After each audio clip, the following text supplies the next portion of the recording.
I want to share with you some advice that I have shared with many of my clients that really debunks what I think is some very horrible advice in this dating relationship space. And it's my hope that it will bless you the way it's helped many of my clients, and honestly, the way it's helped me in the past.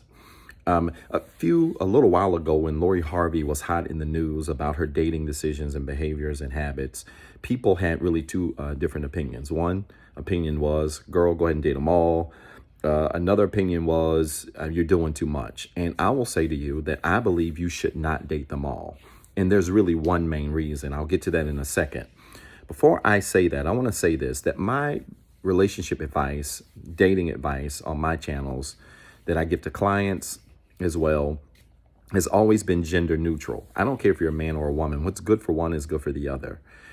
We cannot tell women that they can be highly scrutinized because of their body count and how many people they've been with or how many people they date, but then ignore Future when he does the same thing. What's good for Lori Harvey is good for Future. What's good for you is good for me. So that's number one. Most importantly, I want to say this, that the main reason why you should not date them all is because there is still something to be said about being exclusive. Now, I know in today's time, the idea of just dating one person, being with one person, being committed to one person, only wanting one person is so old-fashioned, right? Especially in this polygamy age where folks think it's popular and cool to just have multiples. And, hey, if everybody's good with it, then it's cool. And if that's what you're into, knock yourself out. But I'm here to tell you, from the many people that I've coached, the many people that I've helped, and the experiences that I've had, there's nothing more attractive than exclusivity.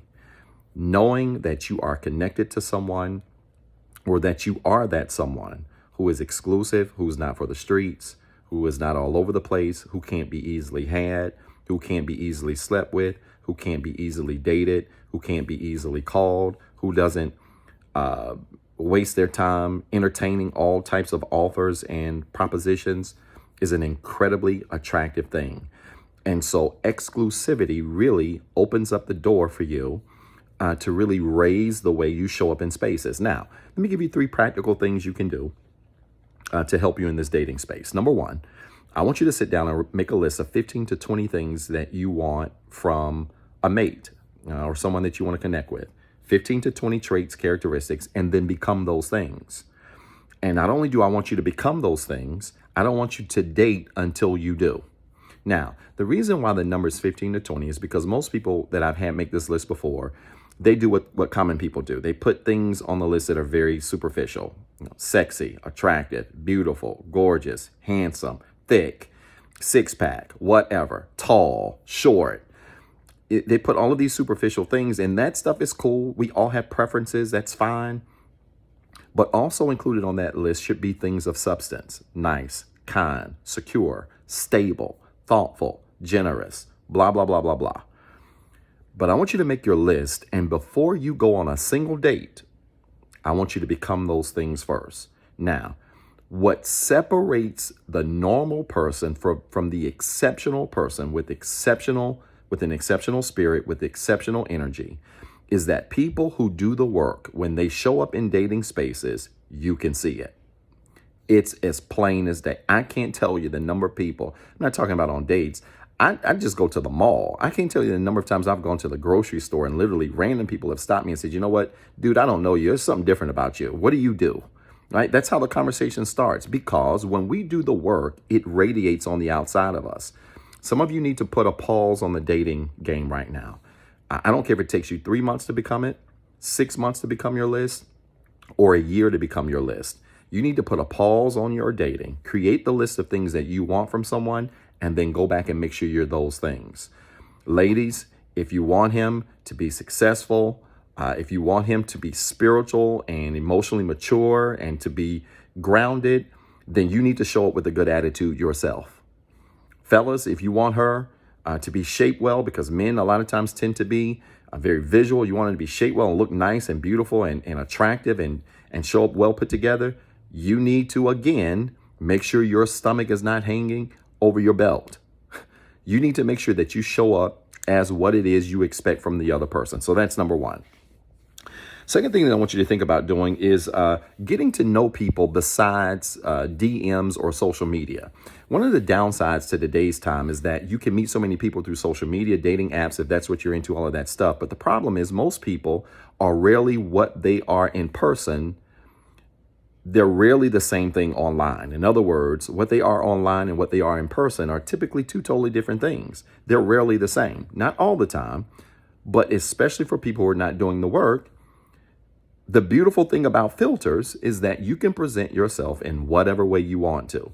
And so I know this sounds old fashioned, but instead of, a DM might get the conversation started.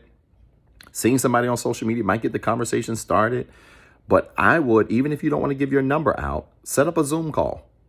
Literally, set up a Zoom call so that both of you can cut your cameras on and you can look each other in the face and talk. Old school, I know. But it works because if you've done this work and you've really worked on those 15 things, you're going to be in a more whole, a more complete place.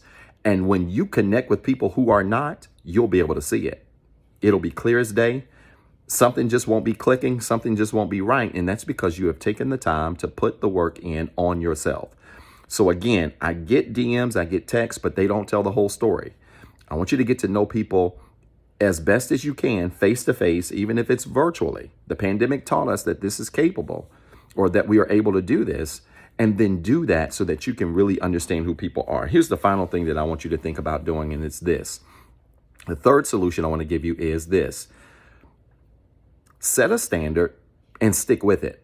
I don't care what your standard is, stick with it. I remember the first time I went to Ruth's Chris, I was blown away at the steak. I had never had a steak in a restaurant. I've got family members who can really cook, but I've never had a steak in a restaurant that tastes like that before. And I was blown away. And so I remember when I went back to a chain restaurant, was just hanging out, I think, for our dinner or just meeting up with folks. And I ordered a steak. It just wasn't the same because my standard had been reset because I had experienced Ruth's Chris.